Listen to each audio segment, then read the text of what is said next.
You guys, welcome back to the channel once more. Go ahead and do me a favor, hit that subscribe button, like the video, share it. This is heartbreaking. This was hard for me to watch because no son or daughter deserves to watch their father or mother die right in front of them, like viciously murdered. And this happened in San Francisco Bay Area, my home area. Anyway, let's go ahead and roll the clip from KPIX Channel 5. This is disturbing for some, so you might not want to watch this.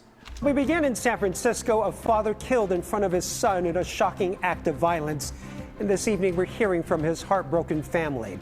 Police say the man had just picked up the boy from Commodore Sloat Elementary School Wednesday afternoon when he was stabbed to death crossing the street near Ocean Avenue and Juniper Serra Boulevard in the Balboa Terrace neighborhood. The mayor and law enforcement leaders out in full force today to announce an arrest and reassure the public. Dahlin spoke to the man's father and cousin about this senseless attack and how they want him to be remembered. He joins us live from Commodore Sloat Elementary School. And Dahl, hard to imagine what this family is going through. Yeah, it is a grieving family for sure. Now, the stabbing happened in this crosswalk right behind me here at this busy intersection. I talked to the grieving father this afternoon. The entire family is still in shock because since this tragedy happened, as they said, as the father was simply going to school to pick up the son from school. Now their focus is on how to help that 8-year-old boy heal from the trauma. That's going to be some lifetime trauma. It's like this 8-year-old boy is not going to have like PTSD type symptoms now from this. And you know what that means. It might come with therapy and medication.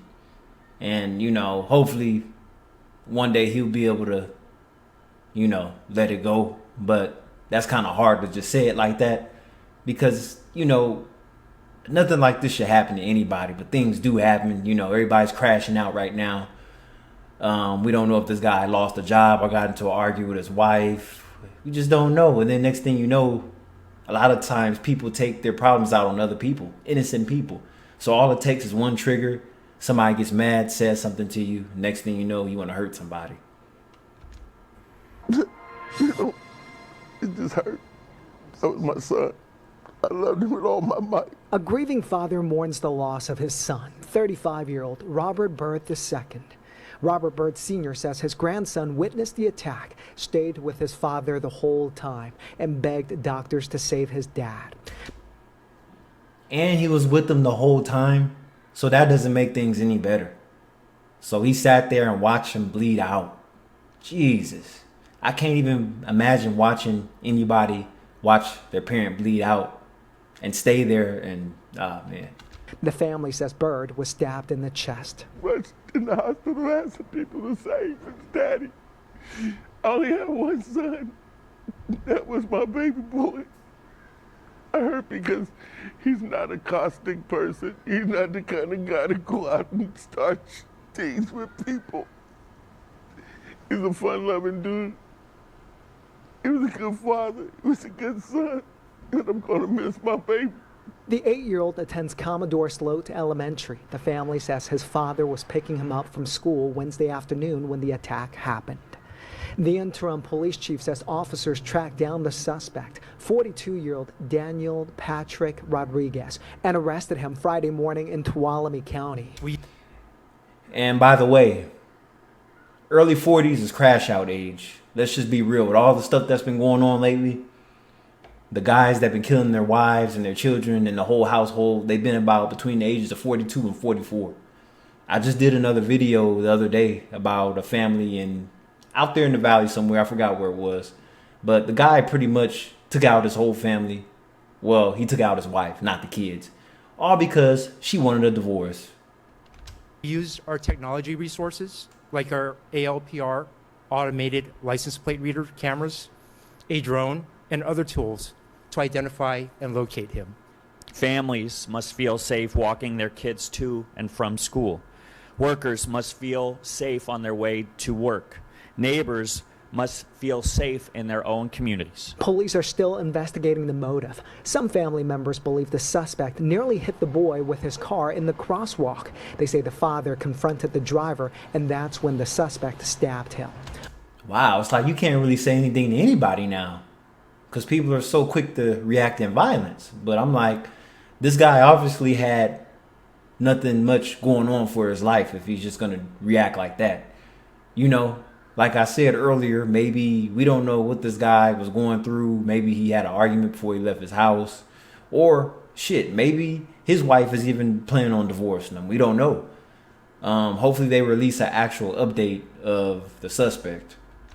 Police would not confirm that account, but say they're working to piece together exactly what happened.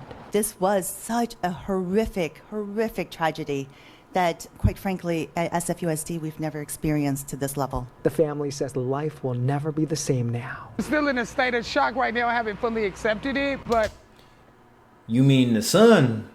It's the biggest shock to him probably, but sheesh. How I would like people to remember him as a loving, caring father, son. He just was a ball of joy. The victim's father says he wants justice. Give him the fullest extent.